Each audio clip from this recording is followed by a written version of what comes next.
a live Bubba in the Bloom podcast happening right now. So we're gonna do this here. We're gonna bring in Casey Bubba and Ryan Bloomfield. Look at these wonderful gentlemen. Hi. What's Oh, going yeah. on, Nick? I even want. I can't speak for Bubba since he doesn't have any, but I even washed my hair for this. We're good to go. Oh my gosh.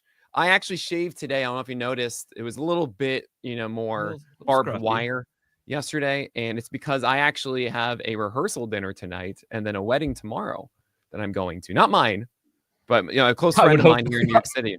I would hope not.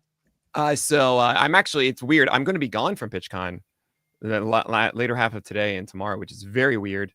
I don't know if I like this, but sometimes you got to do these things. And look, at the end of the day, we've got Bubba and the Bloom doing Bloom boards, and I'm so stoked for this. So I'm going to get out of here. We've already eaten up too much of your time.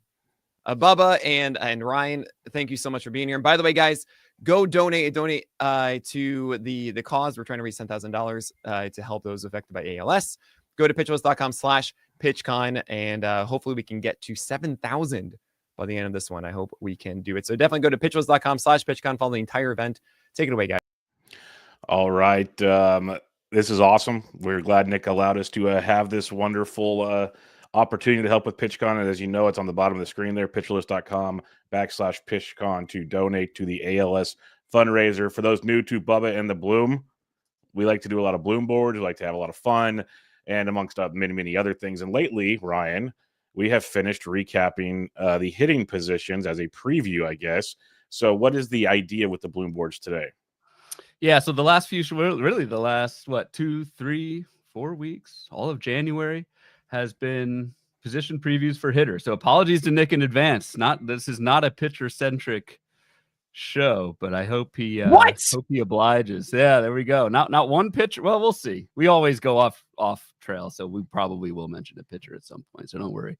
But what we've been doing is using Bloom boards, which for those not aware, are just kind of graphic visual representations, lists of players and things like that, to look at each position by ADP and what their projections are, to kind of take a look at each position and see where the values are, where the pockets are, where you might want to draft, where you don't want to draft, all that sort of thing. And so what we figured we would do today is kind of a recap of all that, kind of like a hitter roadmap episode, where if you're going through and trying to evaluate where you want to target each position in a draft right now, where to do that by position. And it's easy to kind of say, I know we fall into the trap sometimes. Oh, we need to get a catcher in the first 5 rounds. We need to get 2 outfielders in the first 5 rounds. We need to get, don't listen, Nick, a starting pitcher in the first 5 rounds. We try and be realistic with it, but like, hey, we have to, we can't do all of that. So where can we go a little bit later in other positions? And I think these boards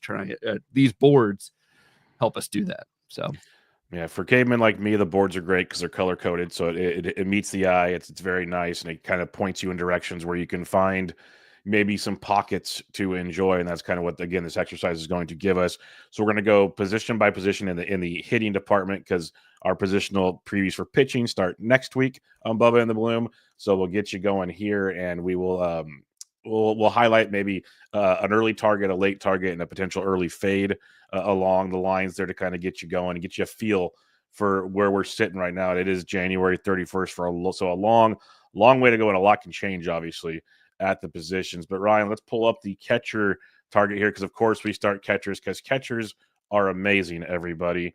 So we're going to go right out the gate here. And again, these ADPs are from a little while ago, so things might have shifted recently, but you get the gist of what's going on here. And I'll let you take the floor here first, Ryan. When you look at this board, again, I mentioned the color coding to the listeners out there. Certain things stand out, and that's the beauty of this for like just a quick look thing. Again, it's what Bloom boards are for. They give you something to make you want to dive in deeper potentially on a subject. So when you look at the catcher board here, what stands out to you the most?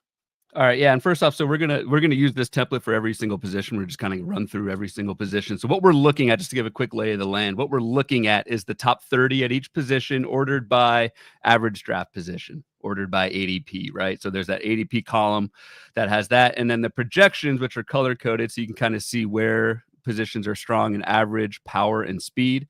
The projections are all from Steamer that are available on Fangraphs. So by being able to kind of take this snapshot look at the top 30, you can see at catcher, for example, where you might want to find those cliffs and get in before you jump off. For me, the cliff, and we've talked about this. You're the catcher guy, and we'll talk about this mostly under the context of 2 catcher leagues. But on the left side, Keeper Ruiz is kind of that last one, number 15 catcher going overall. I feel like there is if you compare the left side to the right side of this, there is a lot of what we call on the show Oregon Duck green, good on the left side, and then a lot of rare steak red in honor of Bubba's cooking acumen, which is bad, but really rare steak red's fine. But that's where we kind of see that cliff, I think, is after Keeper Ruiz at like pick 200, I think is where you want to try and wrap up not one, but 2 catchers, because replacement level at catcher is pretty rough every year. Yeah, it can get rough, and it's the age-old adage: do you take 1 early? Do you take 2 early? Do you punt catchers? It's always an interesting dichotomy when you're like, that's the beauty of the drafts, putting puzzles together as we go through it. And as this board shows you, you may lean towards at least, one in the top 100 or 200. Like, you kind of want at least something early, but you can wait, because I did say top 200, unlike other positions we'll get to at the same time. So just to kind of keep this train rolling, Ryan, we're going to go throughout each position. 1 through 15's on the left if you're watching on YouTube or on playback, and 16 through 30 is on the right side. And so we're going to give 1 target from each side and then 1 fade in the top 10. So Ryan, who's one of your top targets? And if you take King William, I'm going to be very angry with you. No. We'll not take King William. That's yours. I'm gonna go Shea Langoliers. One of the games we kind of play on the show is, can we roster, can we draft similar skills at a later point in the draft? And in our catcher episode, what came up was Shea Langoliers. What's the difference between Cal Raleigh and Shea Langoliers, outside of maybe some track record for Cal Raleigh? The projections are pretty much the same for both. Shea Langoliers is going pick 125-ish. Cal Raleigh is going pick 80. So I think if you want to get power, you need to have some batting average cushion built up in your 5x5 batting average leagues. But Shea Langoliers, I think, a premier power source that you can wait outside the top 100. And again, I don't see much of a difference between him and Cal Raleigh. Nope, that's totally fair, and it's a fun comp that we put together recently. So all aboard that train. To take one a little farther down the board here, Tyler Stevenson has been a major target of mine as a catcher 2 potentially, or if you really punt the position, I don't mind him as a catcher 1. It's one of the few catchers as you go farther down the board, like projections have him hitting 253, but in reality, we've seen him hit much better. He has really good bat the ball skills, and he hits the ball incredibly hard. Shout out to my old co-host Batflip Crazy. He said he's really, really big and hits the ball really, really hard. It's one of the funniest things I heard on one of our shows. And he's just battled injuries of late, but he should play every day. He's going to hit in the middle of the order. They'll DH him. They'll play him at first once in a while as well. He's got 20-plus home run upside, and maybe gets you 160 to 180 runs, RBIs combined. So if you're waiting at the position, Tyler Stevenson is a target of mine. All right, 16 through 30, Ryan. This is where things get more rare steak red for you. So what stands out? Not much. Again, you look at these projections, they're red for all these. Pretty much all these catchers are projected for maybe 10 home runs with bad batting average. And this is why we say you want to prioritize that top 200 and get your catcher position locked up. I will go with Danny Jansen at pick 330. There is major health risk. Danny Jansen hasn't been able to make it really through a full season healthy in quite some time. So there is some risk that you're going to have to kind of find a replacement via FAB. But Danny Jansen, on a per plate appearance basis, is a really good hitter. I think the Tampa Bay lineup's going to be awesome this year, not just because of the park. That lineup is pretty deep, and the price is really good at 330. You're basically in the end game catcher at this point. So, and if you're in 12-team leagues, like Danny Jansen is like the 25th catcher off the board. So like that is a replacement level pick. And I think Danny Jansen, while he's healthy, can be quite productive for you. Yep. Big fan of that. Is while healthy, take it while you can and go from there. For me, it's Ivan Herrera. This is a guy that I was pounding the drum for last year as a catcher 3 in your draft and hold format. It's not a bad best ball pick later on as well. With the rumblings of Wilson Contreras moving primarily to first base, he might catch from time to time, but he seems to be primarily first base and catcher. I'm going Ivan Herrera, as he is one of the better offensive talents in this entire catching pool. Projections don't know what to do with them because we don't have a big sample to do with projections. But we saw 5 homers. We saw 5 steals last year with an elite batting average at the catcher's position, albeit a small sample. The skills do check out with Ivan Herrera. The biggest caveat, and this is why he is going at 240-ish area, is Pedro Pages is there, and the Cardinals do like defense. That's one thing we know. If they choose to go offense, Ivan Herrera should run away with this and be a steal at this ADP. But there is that little birdie, in your ear telling you that Pedro Pages maybe takes advantage of this situation. So I like Ivan Herrera. I think he's a very, very solid catcher 2, or even catcher 3. But just know there's a small problem if the Cardinals get goofy with us. All right, first All right, base. let's Let's see how we transition here. There it is. All right, perfect. Well done. So what are we seeing on this board? Because it's another one where Rare Steak Red shows up late in bunches. Yeah, so just real quick at first base, this was my takeaway. There's a lot of power at the top. So look at that, like top 10, top 13. A lot of that green for home runs. That's what we typically think of, right? With first base is kind of that like slow power guy. Whatever. I think what's interesting about first base a little bit more this season, which is different than years past, you can get stolen bases here. There are pockets of green in the stolen base column. Bryce Harper, Freddie Freeman. If you go early, you can do that. But you can go a little bit later, get a Josh Naylor, Cody Bellinger, Spencer Steer. I don't know if I'd recommend Luis Arias at this point, but you can get some stolen bases at first base. It's not a total zero. That's probably one of the bigger takeaways from first base for me. I also think like I'd love getting one of the top 3 here. If you're going to go early at first base, I think one of Vlad, Harper, Freddie Freeman, in whatever order you have them. I don't, whatever. I think that works because they're all pretty balanced.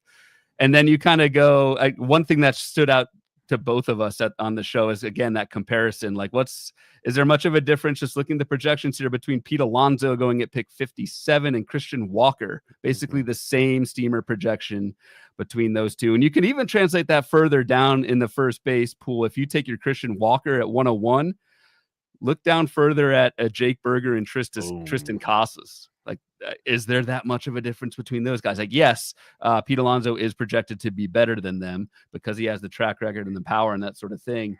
But I think it's well within the kind of range of error for projections. So I think first base, if you don't grab one of those first 3, Guerrero, Harper, or Freeman, I think you can kind of wait and fish in the Christian Walker, Josh Naylor, or Jake Berger. I know Bubba Burger is one of our nicknames on the show. I think you can fish in that pool and be pretty successful at first base if you wait a little while. And one thing I want to clear up for anybody that's new to the Bloom boards here, like if you saw the catcher one, we said, oh, there's the Rare Steak Red on the right, and there's a lot on this one. Also notice the ADPs though. Like on the left side of the catcher ADP, it was already into the 200s. Here we're in 184. You'll see at other positions it changes. So each board is colored by position, not towards the entire pool. Yeah, so there was a comment. I think Kyle was in there. Yeah, 7 stolen bases on the last catcher slide was green because that's like the best stolen base projection at catcher for that group. So yeah, this is for each position individually here. Yeah, and it is a top heavy position, but it's also a position we know in the past, and this definitely showcases it. Not a ton in the stolen base department. You still got guys that'll get you 5+, which is good, but it also emphasizes as we move on to the middle infield that, hey, or even outfield, maybe make sure you get your steals elsewhere, unless you want to, get risky here. But there's a ton of power again, as usual. Even on the right side of the Bloom board, there's a lot of 20+, 25+ guys that you can mix and match, but you're going to take hits in average and whatnot. So it's a position because there's always a few positions you have to wait on. Back to Ryan's comment at the beginning of, hey, you want to take X amount of this and X amount of this in the first 5 rounds. You can't. So first base, yes, you can get these elite guys early that get you your batting average and tons of power, maybe even more steals than most. Or if you build out your roster in a certain way, there's a very nice pocket when you drop down to the 100 and beyonds, like Ryan mentioned with Walker, Naylor, Pasquantino, and you drop down another 20 picks, and you got the Burgers and the Casas, and then you drop down another 50, and you got Goldie. So there are pockets to still have very quality first basemen, and then it gets dealer's choice at the end. Yes. Is the way I'll say. Like, we each had arguments of certain guys we liked and certain we didn't, and it's more like plug your nose and pray at that point, but very, very doable as well. All right, Ryan, who is one of your targets 1 through 15 on the left side? I'm gonna come around a bit, coming off my beer bet loss to you last season on my Paul Goldschmidt versus your Christian Walker. You destroyed me on that one. I'm going to go Christian Walker at 101 with honorable mention to Josh Naylor at the same price. I think, again, you can kind of wait till 100 and get your first baseman here. So those are two guys that really stand out to me. Wanted to take Berger, but I assume that's going to be your pick. Yeah. So I appreciate. It's almost like we do this together. I appreciate that. Yes, it's Jake Berger through and through for me. There's been the running joke. I know we use it on our show, and I've seen it mentioned in other social media platforms and whatnot. But Jake Berger, you see this big guy, and you look a lot of big guys at the position that maybe they don't hit for average. That's just a common theme at first base and third base. Jake Berger's hit 250 for 3 straight seasons. 250. He's the Chris Davis of the position right now. Not 247 like Davis, but 250 consistently. Plus, it's a 30 home run bat. We've seen that he's done that in a bad White Sox team, and a bad Marlins team, and a bad ballpark in Miami, which is great. Jake Berger moves to Texas, Arlington, Texas, to a pretty neutral ballpark. Maybe still slights towards the pitching side of things. We have only like a year or two sample of that, so still working on that. But I call it a beer league softball lineup. If you look at the Texas lineup from top to bottom, these are studs. Like you're gonna rock. If you're in a 15-team league, almost every player on Texas is rostered. Like it's pretty wild in that. And so Berger's run production numbers should be through the roof. 30+ home runs should be in play again with the great batting average. So love me some Berger. Who do you like on the right side, Ryan? Yeah, just real quick on Berger. Just take a look at the splits, second half, first half, second half with Berger. Once he was finally healthy after that oblique injury, I think you'll be impressed by what a healthy Jake Berger did at the end of last season. I do not like the right side of this screen at all. And I think that for me, that's valuable to know because I am now prioritizing getting a first baseman in those first 100, 120 picks. If I had to pick someone here, I'll go Ryan Mountcastle. I like the skills. I love the lineup. The ballpark's going to be a little bit easier to hit in with left field being moved in. So I'll go Mountcastle at a cheap price, but again, not super excited about really. And like there's a lot of low ceilings, I think, on the right side of the screen, which is first base 15 through 30. But Mountcastle would be my guy if I just need someone to kind of fit in a corner infield spot.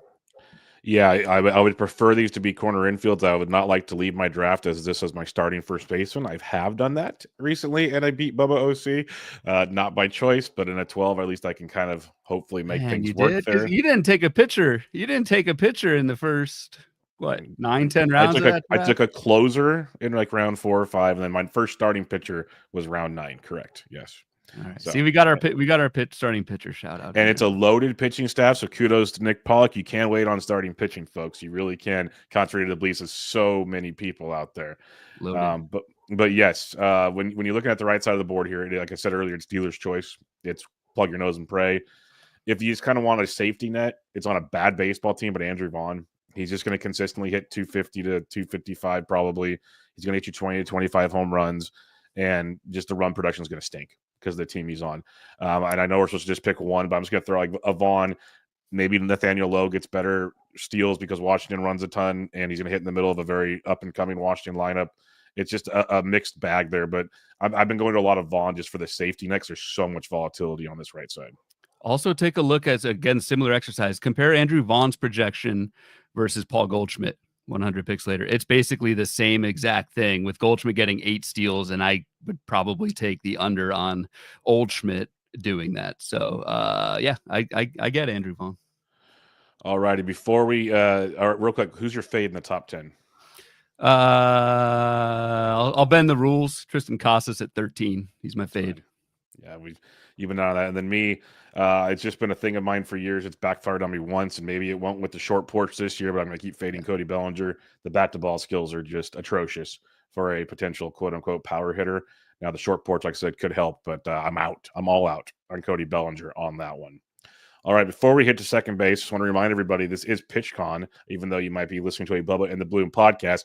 And PitchCon is an amazing, amazing thing because they're raising a ton of money for ALS1. 100% of the donations go to ALS1. So please go support a great cause over here that PitchCon is running through Nick Pollock and Pitcher List and all the great people there. And there's a ton of great prizes. And for those that may not know, we are going to be giving away a free year of our Patreon. So go check that out as a part of it. So as you donate money, you get basically raffle tickets, and you could win some awesome prizes, a ton of prizes. And so go support a great cause at PitchCon that supports ALS1. Go to pitcherlist.com/PitchCon to donate. All right, Ryan, let's hit second base up here. And what are we seeing when we check out this awesome board? All right, second base. A couple things stand out to me. First, look at that ADP column on the top left. There's Ketel Marte going 30th overall. That's the only second baseman going in the top 60 in drafts right now. So there is like no elite top tier, depending on what you think about Ketel Marte at second base. That kind of tips me off to say, hey, maybe this is somewhere I'm going to wait and at second base and prioritize other positions early in the draft. The thing that stands out to me at second base, look at the home run column, look at the power projections, the top like 6. It's all pretty much mid-20s, which is pretty good.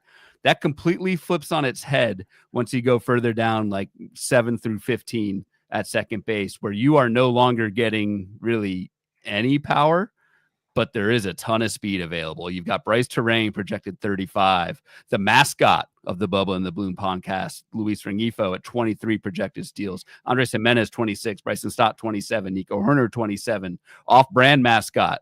If you know, you know. Mikel Garcia, 29 stolen bases. So this is where not only can you wait at the position, but I think this is also, if you're in 5x5 leagues, this is your opportunity to get some speed with batting average that won't kill you. So look at that batting average column for the speedsters here. It's all kind of white, maybe some green in there mixed in.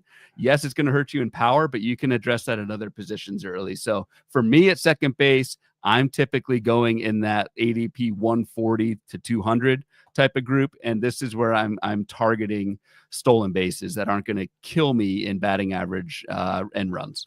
So. Yeah, when we did this show, it really opened my eyes of, like I kind of said, when we talked first base and everything, you're going to need to not punt a position, but wait on a position somewhere.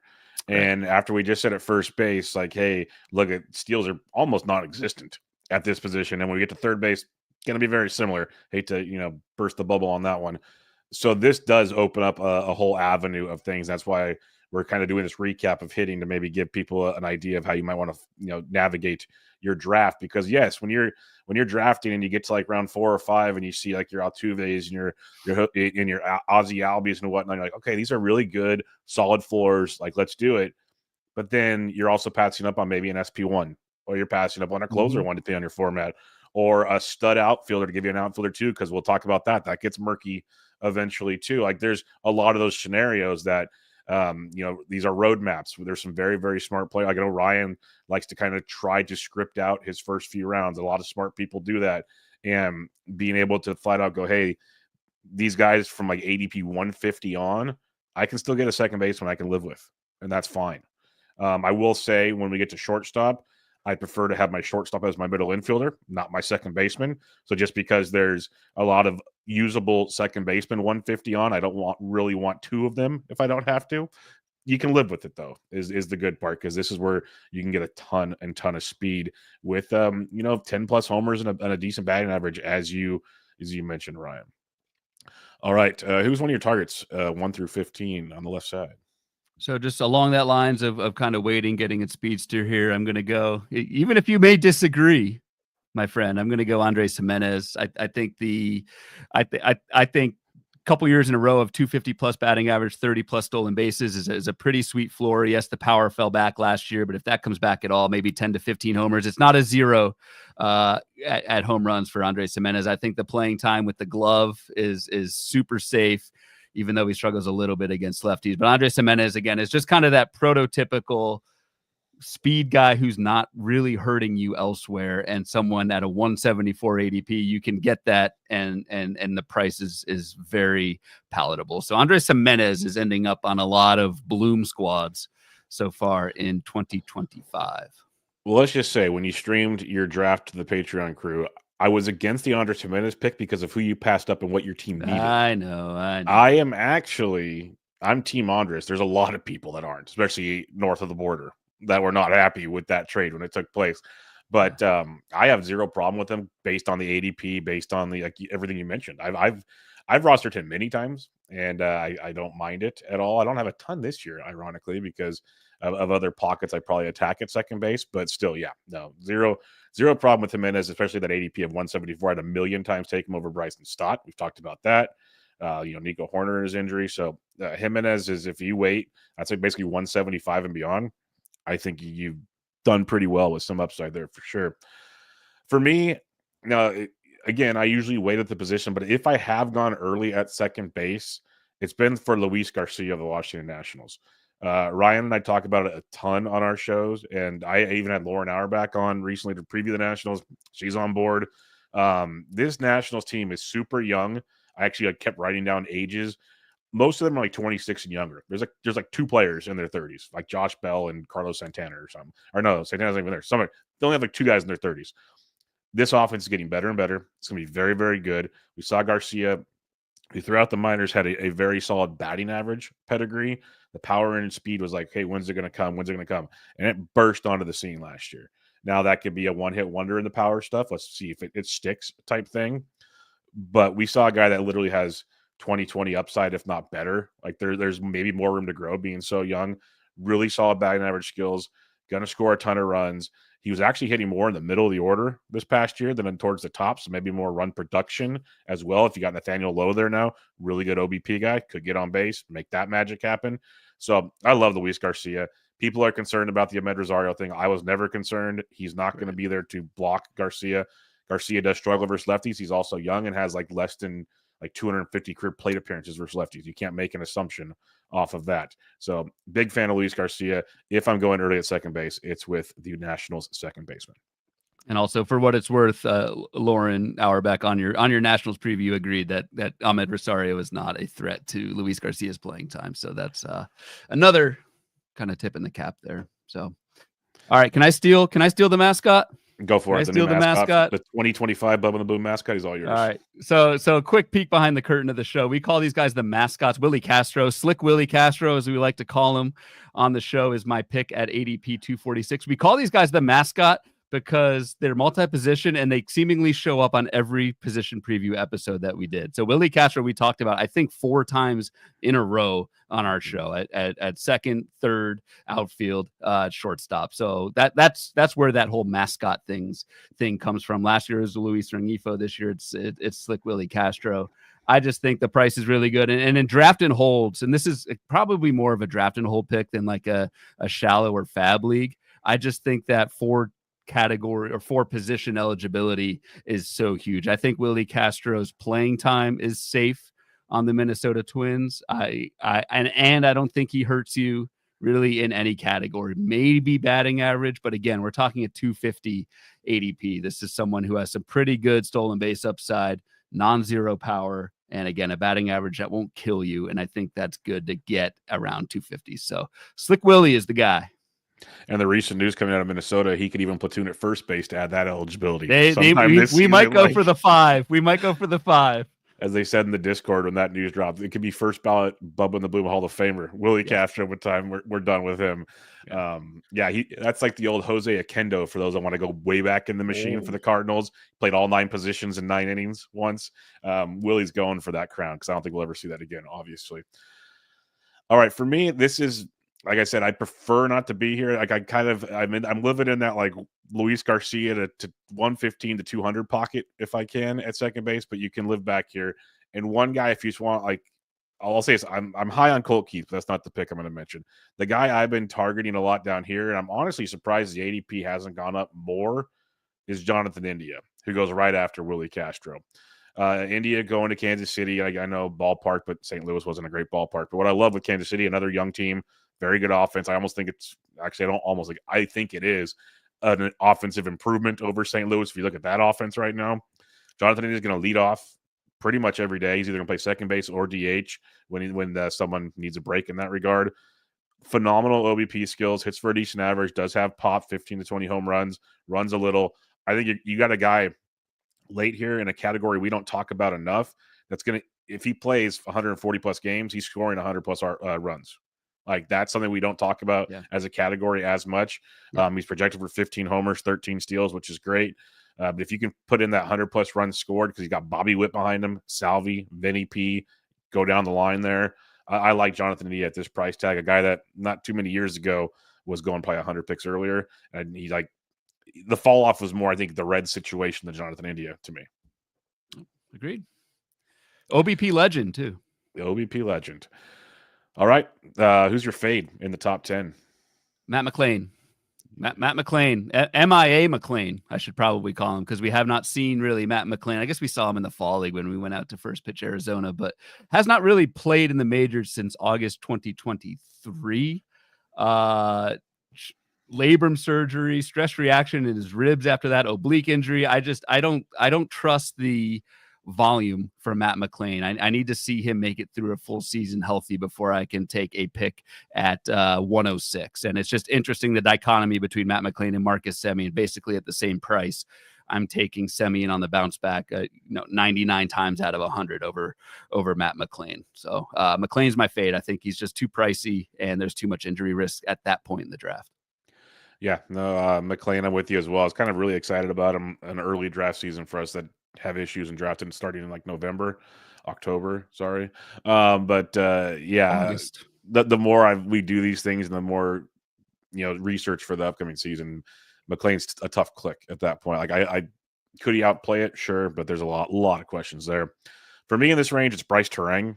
I love the player. I loved him when he was going about 150 to 200 picks later last year. It's more the price point for Bryce Terang. You're paying for a rabbit essentially. And if anybody's listened to any of our work, pretty much the anti-rabbit, at least in the early rounds.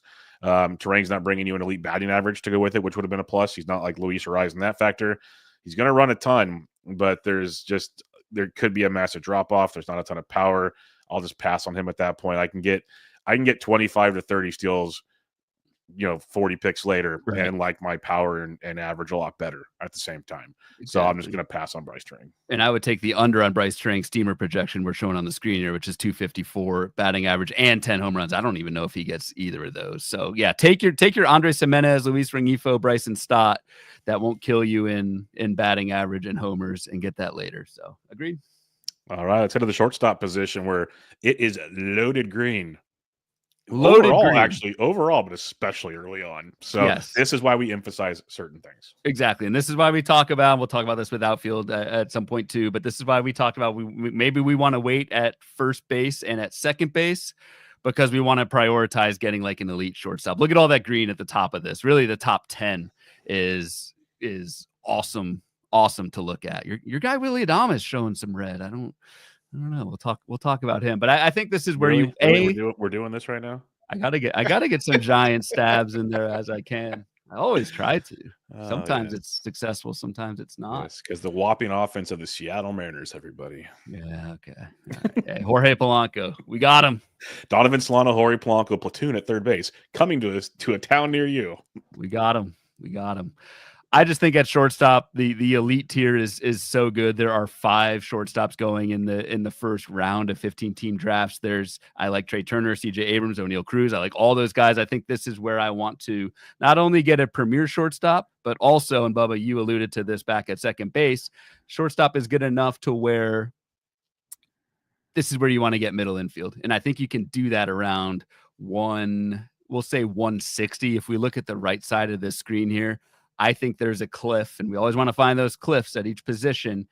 The Dansby Swanson cliff, we'll call it, at 165. After Swanson, there's a big ADP drop. There's only 2 other guys going in the top 230 after that, and it's Cedric Rafaela and Zach Neto, who we don't even know has an attached shoulder at this point. So I think you want to get a premier shortstop and get your second middle infielder by pick 165. And if it's Dansby Swanson, that's awesome. If it's Mason Wynn, we'll talk about him. Outstanding is what that is. That's up for debate. You guys are gonna want to clip this segment for when we, PitchCon 2026. That's all I'm gonna say. Yes, but this position, I am definitely leaving with 2 shortstops. Sometimes I've been super aggressive, and I'm leaving with 2 in the top, 4 rounds, depending on how things fluctuate. Some might think that's too much, but look at the board. You're getting 5 categories. Like, these are great guys. It's the old adage. Yes, people focus on filling their positions. In reality, you just need to focus on filling your statistical categories in a roto league. Doesn't matter how you do it. And so if it means taking 2 shortstops early and you quote unquote lock up your middle infield, so be it. Like, you just locked up 5 category studs across the board, which is pretty great if you don't like where things go later on. That's kind of the point of the conversation, is don't be opposed to being aggressive at the position because just like if you get Bobby Witt at the top, that doesn't mean you can't take, CJ Abrams, O'Neal Cruz, like right away. Like there's nothing wrong with that at all. I do agree with Ryan. We do like that pocket. At least I do, because, I have an open mind to the situation. I like Mason Wynn, Jeremy Pena, and Dansby Swanson. Ryan's got a thing. He's closer to the ARP crowd of enjoying fans than the other side. Young players just don't work for him. But which is ironic based on our ages. But yes, it's definitely a top-heavy position that I am very, very aggressive in come draft day. This in the outfield, I get very, very aggressive at these top-end players. All right, who's one of your top players 1 through 15? So I'll stick with my AARP, supporting the olds theme here. I guess I don't know if Mookie Betts is there yet or not, but it feels like, because he's always walking with a crutch or a cane, it feels like. Really? Okay. Or a cast. Walking with a cane to the tune of 600 plus plate appearances in 2 of the last 3 seasons. I get it. 500 last year with a fluke injury, broken hand. So I get it. Mookie Betts, I think, and it's weird to like call a first rounder your target. I think Mookie Betts is good enough to where if you have like a KDS setup where you can try and pick your first round pick, like I'm fine drafting near the end or at the end wheel of a 12 teamer. Or towards the end of a 15-teamer, because you get such a good player coming back to you in the second round, where Mookie Betts, I don't see much of a difference between like him and Gunnar Henderson. Like straight up, I would take Henderson over Mookie Betts, but Henderson's going to probably cost you a top 5 pick where you can maybe get Betts outside the top 10. I just think the balance, the volume, the lineup, he's going to score like 230 runs this year for the Dodgers, shortstop and outfield eligibility. So you get that flexibility from a position standpoint, and you get the flexibility from a category standpoint. Mookie Betts is very well balanced. I actually think he will steal more than the 15 bases projected by Steamer. So for all those reasons, I love to, and I am building a good amount of my teams around a Mookie Betts first round pick. Yeah, and that's fine. That's why I like drafting with you. So that works out well. I'm just not on the Betts train. Never been on the Betts train. He's been very, very good, and that's awesome. But I'll take a guy like Francisco Lindor, Frenchie Lindor. We have a beer bet already. We do. It's something we do. We always pay up at First Pitch Arizona. It's a great time, and I have Lindor over Mookie Betts, just flat out. Just we're using Player Rater. We're going Lindor 33-29 last year, so let's just call it 30-30 for posterity's sake. That's back-to-back 30-30 seasons, back-to-back seasons of over 100 runs scored, nearly 90-plus RBIs in both seasons. We got a guy hitting 254, 273 last year at 270 in 2022. I love everything about Lindor, especially his age is nice as well. We saw the last 2 years, the barrel rate has gone up to 10.4 and 13.4% when we're talking Lindor's first 2 seasons, over 10%. Maybe there's something in the water in Queens. A 47% hard hit rate last year, a career high. If you're an X-Stat believer, he technically underachieved last year, which is outstanding to hear with Francisco Lindor. I think the only reason Lindor goes where he goes in drafts at the 1-2 turn in 15s is because there is so much good outfield to take early on that you want to take them. But there's no reason Lindor shouldn't be in that conversation. Like, I'm even willing to go to bat that I'll take Lindor over Gunnar Henderson, but that's a whole other debate for another day. I love Francisco Lindor. I think, back-to-back, he's basically the J-Ram at shortstop, where you can almost pencil in his stat line. And to someone that doesn't like to take a lot of risk, especially early, love everything about that.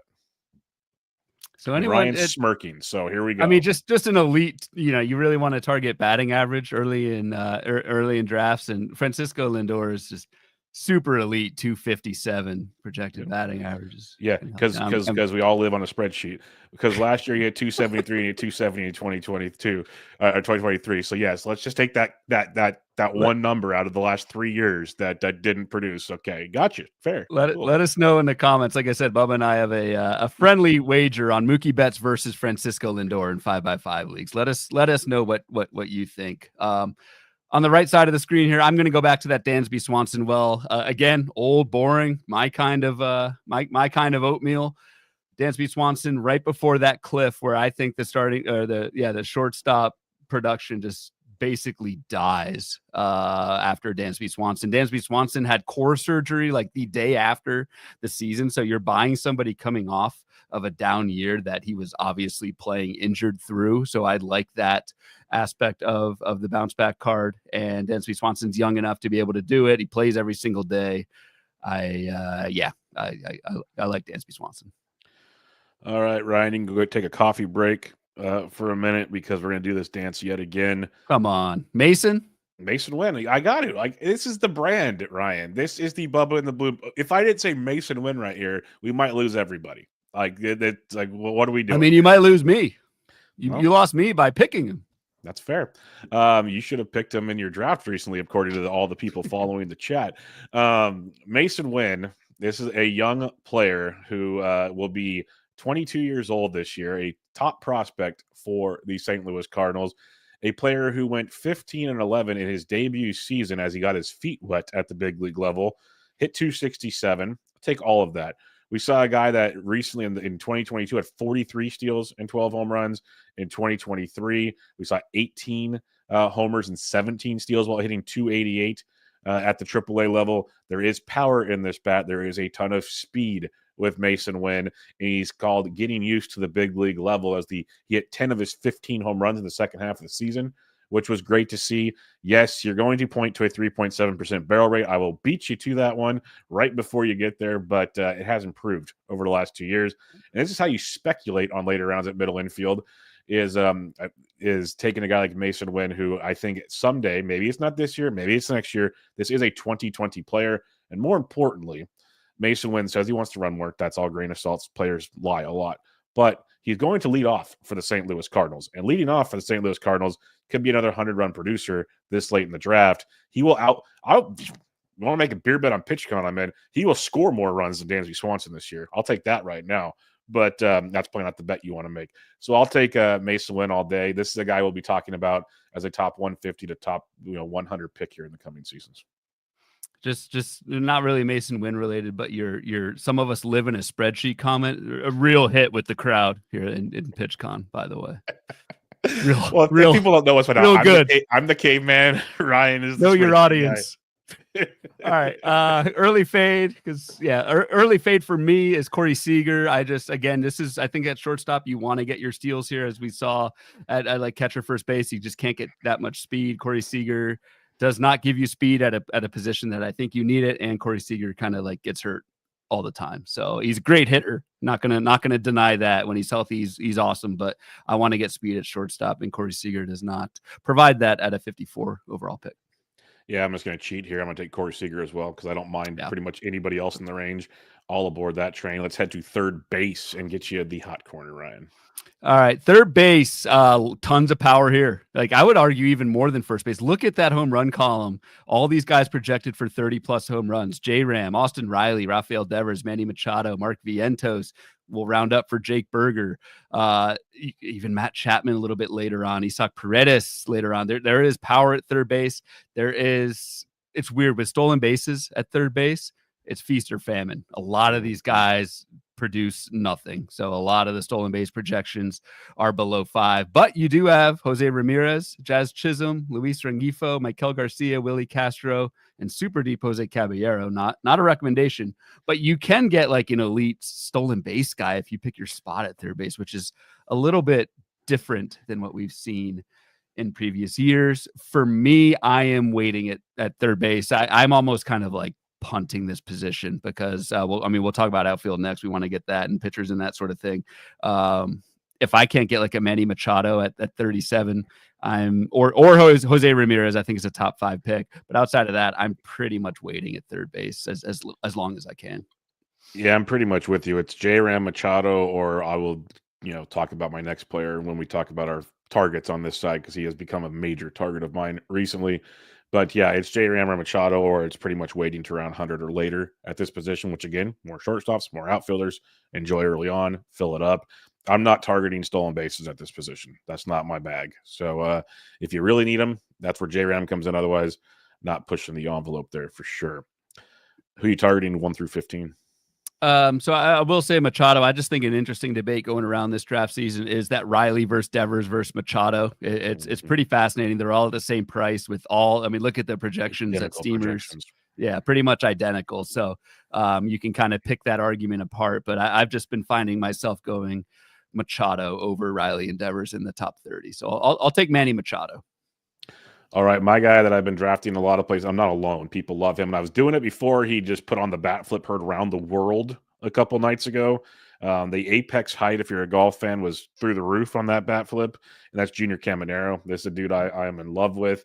It's his a ceiling play for me. And again, if you listen to our shows, I don't take a lot of young guys that haven't proven it yet, but I am all aboard this train when it comes to Junior Caminero, a guy that has nothing left to prove. He should have been up earlier last year. Rays played their game, whatever. It's his job. He's going to be 21 this year. You know, he's a year older than what we saw Jackson Churriel do last year, which is crazy to think about. But one of the other things besides just being a believer in him, if we are spreadsheet believers in this show and we want to follow the projections and the bloom boards, did I say that right? Did I do that right? Just checking.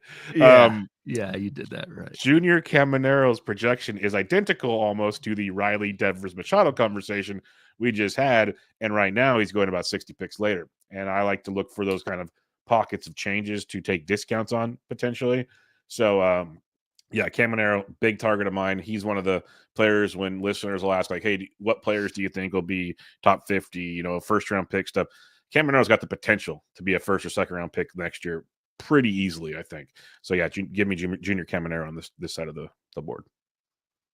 All right side. So, like I said, I want to wait at third base in most of my drafts. I'm going to go Connor Norby at 265. I think Connor Norby, yes, there are strikeout issues, but what I really like about Connor Norby is there's power speed there, but ultimately I think he not only plays every day in Miami, why wouldn't they? But I think he hits near the top of that lineup and gets a ton of plate appearances. And that is huge at a 265 ADP. Connor Norby, this will be just his second season in the majors coming up. So why can't he improve that plate approach, improve some of those holes in his swing that we saw in his rookie season? So Connor Norby, I think, is somebody from a ceiling standpoint, which is what I'm looking at later in drafts, and from a playing time safety standpoint in Miami, I think is a good blend of those two things and going super cheap.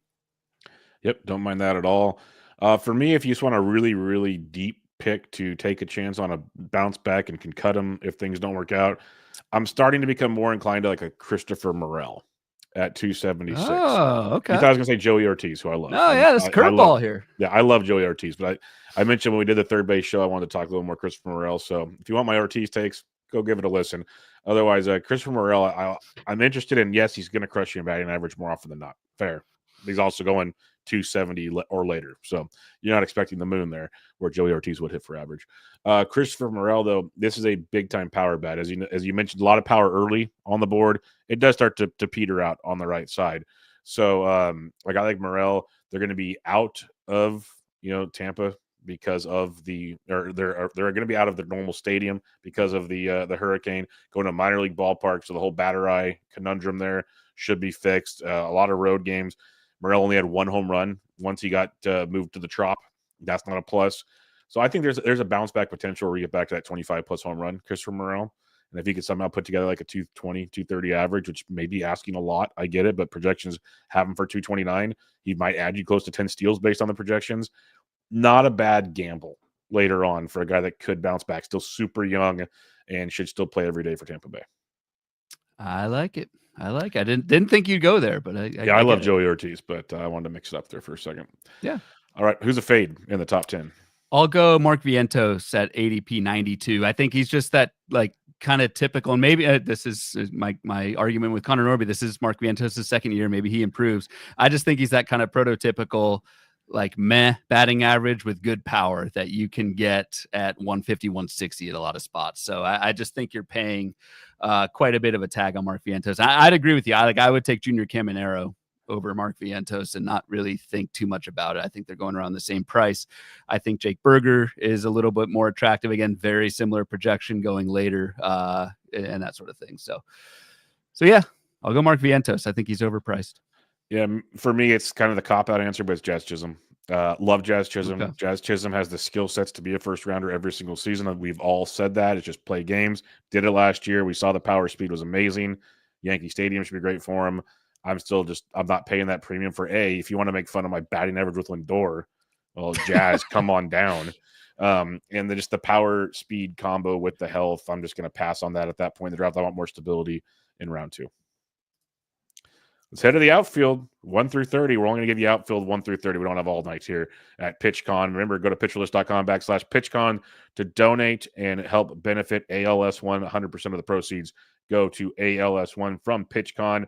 Getting it way over 10 grand this year, folks. It was awesome last year. Let's beat that number. And we threw in a free year of our Patreon to help support the cause. Outfield, Ryan, what are we seeing on this board? And again, folks, the colors represent outfields 1 through 90. So just keep that in mind why it's so green. Yeah, and so we did 3 separate outfield episodes, kind of in 30 player chunks on our show the last couple of weeks to kind of deeper dive into all this. This is beautiful. Look at all this green. This is beautiful. This is why you want to get outfield early, and I think get outfield early and often, because while this all looks green, look at that ADP column. Yep. There are 15 outfielders going in the first 45 picks. Like O'Neal Cruz is the 45th overall player off the board, but he's the 15th outfielder. I know he's shortstop eligible too, but there's a lot of outfield, but you need to fill a lot of spots. Nothing groundbreaking here, but they're going early and often. I think you need to get on that train, because even though we won't show the board, I'll just show it real quick.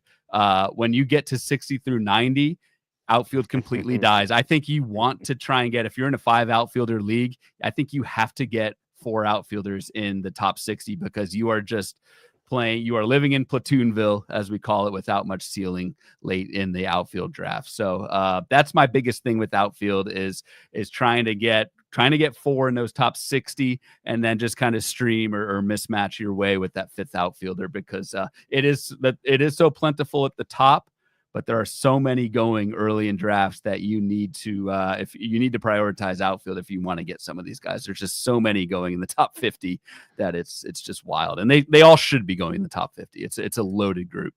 Yeah, it's why when we kept talking shortstops, outfielders early, wait on second base, maybe wait on first base. You want to have this, because again, we're not going to go through all the charts here, but after basically the top 60 outfielders, we kind of came to the consensus you want at least 4 of your starting 5, at least. Yep. Like if you can somehow pull it off, or you got the 5, great. You can live with getting your 5th later, especially in 12 teams and shallower formats. You can play that game. But like it may seem crazy that literally it's top 100 is 24 of these people or something like that, 23 of these people. So you need to be aggressive, even though it sounds crazy at the position. So Ryan, who is one of your top targets? You can't really go wrong on the left side of the board. No, can't really go wrong. I Chisholm, I guess. Yeah, I'll go Corbin Carroll. Yeah. First rounder, but like I think Corbin Carroll could be a top 5 pick, and he's going at 10. So again, if you're setting that where you want to pick in the first round, I think this is why I like kind of that mid-late first round pick this season, because you can get a Corbin Carroll, a Mookie Betts, what have you, and then coming back in the second round, get a pretty juicy player in the second round. So I'll go Corbin Carroll from just an overall where I want to pick in the first round type of approach with it. Yep, Tucker and Carroll, my 2 most rostered first round picks. So I'm with you there. Too. We had a fun conversation in the Discord about that this morning, actually, about that first round outfield type discussion. For me, since you guys know I love Tucker so much, I'm going to go Jackson Chourio, a guy I've been pounding the drum on since we did like positional recaps back in October at the position. At the age of 20, we saw him hit 21 home runs, steal 22 bags, and hit 275. All of that is great. The 275 stood out to me the most, because as a young player, he adjusted so well. It was kind of a slow go in the first half. There was potential platooning situations. Then he really got it going in the second half. We saw a guy hit 310 in the second half of the season with 12 of his 21 home runs and 12 of his 22 stolen bases. So that batting average, 310 for a 20-year-old ball player in the second half of the season, is insane. I've been saying it all offseason. Jackson Chourio is the guy that I think is an easy first rounder next year. And he could be the next Ronald Acuna type, where we're talking 40-40 with Jackson Chourio. Again, 20 years old. I know what I was doing at 20. I wasn't coming close to having the talent to go 20-20 or 30-30 in a season. So, Jackson Chourio is a guy I want on as many teams as possible. And if you can get him early second round with one of these, like a Carroll or something, my goodness, the start you're going to have is glorious.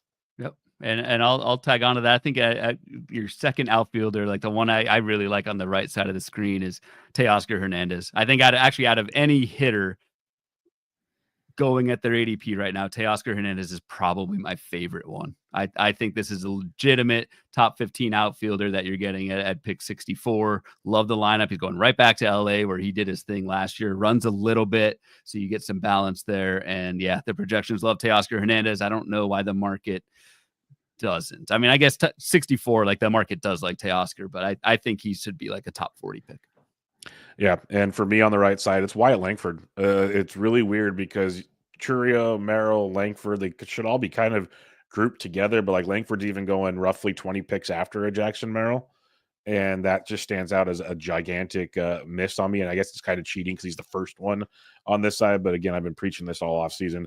16 homers, 19 steals last year on a horrific start. First home run was an inside the park home run for Wyatt Langford. It was a bad go. Went on the IL, came back though, second half, 11 home runs, 11 steals. Really looked much more like the guy we all hoped he would be. Now, hopefully, a full season. Projections at 21 and 18 are too low for him, especially in the stolen base department. This is a 25-25, maybe someday 30-30 guys. So I love targeting as many 20-20 upside guys as I can early on because that just gives you such a great floor in your draft. So if you are going to take early shortstops, early outfield, give me like 4 of those guys being 20-20 type players. It allows so much flexibility with those bad, corner infield steals departments as the draft goes on. Fascinating to look at this board and see Wyatt Langford right next to James Wood. Yeah. And with the Steamers thinks they are like the same exact person, right? Low 260s batting average, 20 homers, almost 20 steals. And the debate around those two, similar type of profile, right? Like second year guys, you're making a top 50 pick. I just think that's that can go one of many ways in 2025. Just interesting to see the same type of player, same projection, same price. All right, real quick, who is your fade in the top 10? Which is, that's tricky. I mean, I'll give you this much. Who's your fade on the top 30? Because these are all, it's a little different here. I mean, I'll say at the price Fernando Tatis. It's just someone who I'm not. The volume hasn't been there for a first round pick. And then I will also say Ronald Acuna at 36. The projections love Acuna as they should. I worry about when Acuna is going to be back. If you draft him in leagues where you don't have an IL spot, you're stashing, and stashing is like a curse word for me. I know we're not supposed to curse at PitchCon, but stash is kind of that word for me. So Ronald Acuna, someone who we know is going to miss the season or miss the beginning of the season, going at pick 36. Like that's a foundational pick. And I can't have a foundational pick as someone who's already injured. Yeah, Acuna is the one I gave out. I think when we did this show before, I don't know what at that ADP he's going to miss at least the first month of the year. They're saying maybe he comes back earlier. I don't know. What's he do when he gets back? He already said he doesn't want to run as much. Like these are things you need when we're talking 20-20 guys. Now, if he doesn't run as much, he can still be like a 20-20 guy. But I think there's going to be some. He's going to need like next year. I'd be more interested in Ronald Acuna than this year. Let's put it that way. So yeah, he'd probably be the guy. If I have to name someone else, it's Spencer Steer. Nothing against Steer. He's been great. But you look at all these guys going here. He is a concern in the batting average department, which you are going to be punting. And they keep adding players in Cincinnati. They did this last year. It still played out. But eventually, like the Spencer Steer can play everywhere and be productive all the time thing. Is that really going to continue on? Maybe I'm just bullish on him. But Steer would be the other guy for me for sure. Yeah, I get it. All right. As we're getting ready to wrap up here, Ryan, before Nick wheels us away, any final thoughts just kind of on the hitting side as you're mapping out? I think we said shortstop early, get some outfield early, maybe 4 out of the top 5 in the top 60 outfielders. You said wait on second, maybe wait on third, but I don't want to talk all of it for you. So what are you seeing at the position? I mean, that's again, those are our recommendations by position. Success may vary with our recommendations, but I think just the exercise of what we just did here, going and not so much diving deep into each player, take a longer look at each position by, as a whole at a macro level and see where you want to attack at what points in the draft each position. I think just going through that exercise and mapping out where you like certain spots at each position, in my opinion, can be just as valuable, if not more valuable, than deep diving every single player. I think you can kind of get lost in the forest from the trees doing that. It's valuable to do that, but I think taking that step back, looking at every position and where you want to attack and when, for me, has been a very productive exercise every year. And it helps me when you're actually in that draft room and have 60 seconds to make a pick. Going through this exercise and finding where your targets are, I think is super valuable. And yeah, and when we do the positional previews, we dive much, much deeper into each of these. So I don't want to say act like we don't. And we have been kicked out. No, You're here. No, I was like, You're we here. go deeper. I just want to clarify that we don't rapid fire all of them on the real shows, and we'll go deeper again later on. But awesome, Nick. Thank you, my friend. We appreciate you. No, thank you guys. Really, that was a fantastic show. I realize how little I know about hitters, so it's great. I will ask Wyatt Langford versus James Wood. You guys only showed home run and stolen bases in average. I would think that Wyatt Langford would be better for runs and RBI, considering it's a better Texas lineup, though. So the difference in ADP should be reflected there. No, am I wrong? I agree. I think it's I think it's more interesting that they're going right next to each other in ADP based on that situation. Two young players where last year people loved both of them. One produced a little better, but yeah, it's interesting when you look at projections and how things are close in those regards. Yes. Yeah, definitely. All right. I'd be curious. I'll have Langford. to go look and see what PLV projections look like on those two. Kyle Bland is in chat. Kyle can say anyone has PL Pro. We already have V3 out, which are pretty amazing. You can also check out Process Plus for all these guys. And honestly, I just draft based on Process Plus. I'm sorry, but there's no better stat. It's everything we talk about in one. It's like the Stuff Plus for WOBA. You know, it's what you guys wanted. Yes, all right, we got it. Wanted. But right, what we really wanted is for you guys to be at PitchCon, and we made it happen. It's so great to see you guys. Thanks so much for being a part of this. Appreciate it, Nick. Thanks for having us. And quickly, Ryan, what are you working on right now? What's going on?